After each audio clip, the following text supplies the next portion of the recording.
O mercado americano sempre gostou de carros grandes, com poder aquisitivo e preço de combustíveis facilitando isso. Os Estados Unidos foi o maior mercado automotivo por muito tempo, e apesar de ter perdido espaço para a China, ainda é enorme. Para fins de comparação, a população da terra do Tio Sam é apenas 35% maior que a brasileira, mas as perspectivas de vendas de carros novos para 2024 são quase 7 vezes maiores. Basicamente, os americanos compram mais carros em 2 meses do que os brasileiros compram em um ano. O mercado sendo grande permite explorar vários segmentos, pois qualquer carro consegue ter um volume razoável de vendas, ainda que a maior parte das pessoas não esteja procurando por um produto como aquele. Dessa forma, carros simples, econômicos e baratos sempre existiram por aqui. Foi assim que as marcas asiáticas entraram no mercado americano com carros como o Civic e o Corolla, que na época ainda eram carros pequenos e realmente baratos, mas que depois cresceriam dando espaço para carros como o Fit e o Yaris. Antes de embarcar de vez no assunto, se inscreva no canal, pois eu estou sempre tentando trazer aqui conteúdos que eu não vejo outros canais falando, especialmente em português. Como no vídeo que eu falo sobre o fim do carro popular no Brasil, esses carros também estão acabando por aqui, por motivos bem semelhantes. A Ford não trouxe a atual geração do Fiesta e a EcoSport parou de ser importada da Índia, ainda que fosse o 4x4 mais barato dos Estados Unidos e que vendia bem principalmente onde neva bastante. A Chevrolet tirou o Spark e o Sonic. A Toyota deixou de ter o Yaris como modelo de entrada, que era na verdade a atual geração do Mazda 2 vendido como Toyota, já que a Mazda não teve interesse em trazer ele para cá, apesar dos dois modelos terem bons números de venda no passado. Na Honda perdemos o Fit, deixando o Civic como carro de entrada e que hoje já custa a partir de $24 mil. A Mazda tirou o CX-3 e deixou o Premium, o Mazda 3, tirando o motor 2.0 de linha para ter apenas o 2.5 e sua versão turbo, crescendo o carro para ele ficar no lugar do que antes era o Mazda 6, custando também a partir de $24 mil. A Kia tirou uma ótima opção que havia até o ano passado, o Kia Rio, que foi vendido por pouquíssimos meses no Brasil e aqui foi fortemente impactado pelaquela trend da rede vizinha. Deixarei linkado no card se você não sabe do que eu estou falando.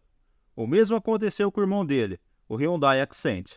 Havia ainda a Ford Maverick híbrida por $19 mil, mas que subiu para mais de 25 mil em pouco mais de um ano. Hoje, abaixo de $20 mil, você tem apenas 4 modelos, mas se colocar as taxas da concessionária e o frete, só restam 2 opções.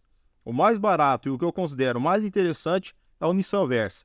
Aqui ele ainda tem a opção do câmbio manual, que não existe mais no mercado brasileiro, sempre com motor 1.6 de 122 cavalos. Essa versão com 3 pedais sai por baixo de $16.390, mas custava $1.000 a menos até a virada do ano. Só que isso é quase uma pegadinha.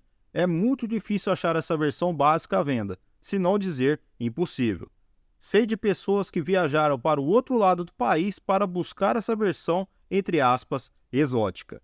Enquanto me perguntava qual carro comprar, dei um pulo na concessionária Nissan perto de casa e apesar de terem 20 Versas no pátio, nenhum era manual, sem surpresas. Eles também não faziam pedidos especiais para essa versão e o vendedor disse ter visto apenas 2 até hoje. O câmbio manual é muito interessante pois te livra do péssimo histórico dos câmbios CVTs da Nissan, que por outro lado deixam o carro mais econômico e a escolha da maioria, já que boa parte dos americanos nem sabe o que é um pedal de embreagem. Mas por que essa versão ainda existe aqui?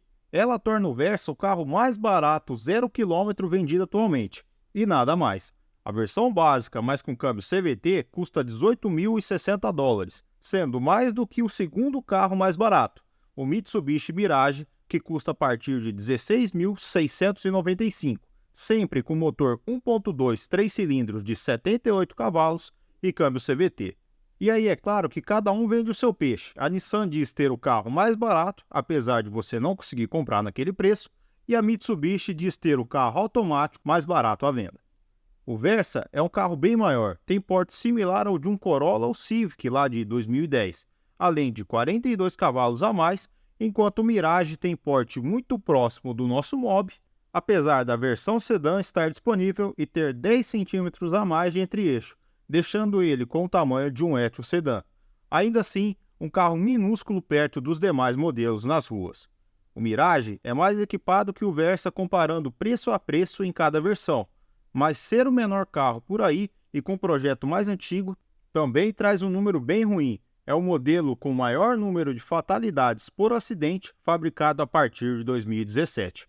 Ambos têm vasta lista de equipamentos, ainda que boa parte sejam exigidos por lei atualmente. Frenagem automática com identificação de pedestres, câmera de ré, central multimídia, 7 airbags no Mirage e 8 no Versa, ar-condicionado automático e chave presencial, ajuste automático de farol alto, 10 anos de garantia de motor e câmbio para o Mitsubishi, que também pode ser comprado à parte no Versa. Ainda abaixo dos 20 mil sobra o Hyundai Venue, que tem porte similar ao de um Export, mas que pessoalmente parece bem menor, a partir de $19.800. Esse carro tem desempenho inferior ao Rio e Accent, que usavam o mesmo motor, e obviamente, por ser um mini SUV, deixa a desejar também em espaço.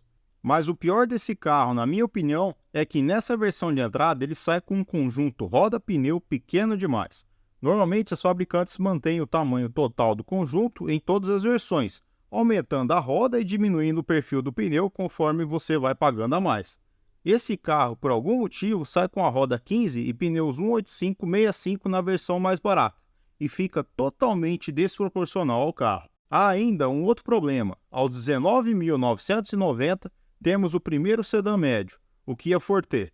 E aí, por pouco a mais, você tem inúmeras opções dentre sedãs e crossovers, e esse é o grande impasse aqui.